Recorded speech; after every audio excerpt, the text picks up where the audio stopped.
Islamabad United ने PSL का आगाज कुछ अच्छा नहीं किया था, तो जिसकी वजह से सब लोग यही कह रहे थे कि इस्लामाबाद यूनाइटेड इस बार सबसे पहले पीएसएल से बाहर होगी। क्योंकि इस्लामाबाद यूनाइटेड में इस बार ना तो कोई बड़े प्लेयर थे, ना कोई उनके जो अपने प्लेयर थे, मैन प्लेयर, वो भी फॉर्म में नहीं थे। मतलब शादाब खान जो इस पीएसएल से पहले फॉर्म में नहीं थे, उसके बाद इमाद वसीम, उसकी भी फॉर्म कुछ अच्छी नहीं थी। और इमाद वसीम के बारे में ये भी कहा जा रहा था वो पता नहीं इस्लामाबाद यूनाइटेड के स्क्वाड का हिस्सा होंगे भी या नहीं।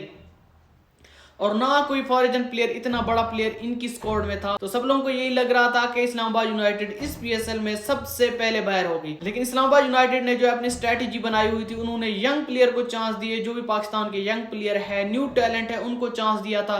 अब इस्लामाबाद यूनाइटेड इस पीएसएल में सबसे अच्छी परफॉर्मेंस दिखा रही है और इस पीएसएल के पॉइंट टेबल पे इस्लामाबाद यूनाइटेड अब टॉप पे आ गई है। इस्लामाबाद यूनाइटेड अब जिस तरह से क्रिकेट खेल रही है, ऐसा लग रहा है कि वो इस पीएसएल को ईजिली जीत जाएंगे। मतलब जो भी उनके न्यू प्लेयर हैं, चाहे उनके लोकल प्लेयर हैं, चाहे उनके फॉरेन प्लेयर हैं, वो सब परफॉर्मेंस दे रहे हैं। फिर चाहे उनके कैप्टन हो, फिर चाहे इमाद वसीम हो, फिर चाहे समीर मिनास हो, फिर चाहे डेविड कॉनवे हो, फिर चाहे ग्लिसन हो, मतलब कोई भी प्लेयर है, सब अपनी परफॉर्मेंस दे रहे हैं।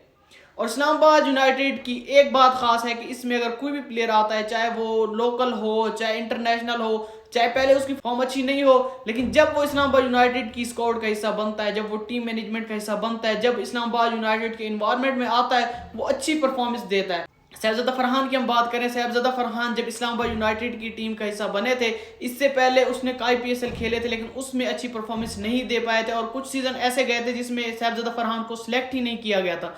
लेकिन जब वो सिलेक्ट होते इस्लामाबाद यूनाइटेड के लिए, इस्लामाबाद यूनाइटेड की टीम में आते हैं, उसके बाद जिस तरह की वो परफॉर्मेंस देते हैं, उसके बाद वो पाकिस्तान में आके परफॉर्मेंस देते हैं, इंटरनेशनल लेवल पे आके परफॉर्मेंस देते हैं। अब वो मुल्तान सुल्तान में भी काफी अच्छी परफॉर्मेंस दे रहे हैं। इसके अलावा और भी बहुत से प्लेयर हैं जो इस्लामाबाद यूनाइटेड का हिस्सा बनने से पहले उनकी फॉर्म कुछ अच्छी नहीं थी। हम आजम खान को ले लें। आजम खान जब कोयटा ग्लैडिएटर का हिस्सा थे तो उनकी परफॉर्मेंस इतनी अच्छी नहीं थी, लेकिन जब वो इस्लामाबाद यूनाइटेड की स्क्वाड का हिस्सा बनते तो उनकी परफॉर्मेंस काफी अच्छी हो गई थी। उसके बाद हम नसीम शाह को देख लें। नसीम शाह जब इस्लामाबाद यूनाइटेड का हिस्सा थे, वो कमाल की परफॉर्मेंस दे रहे थे।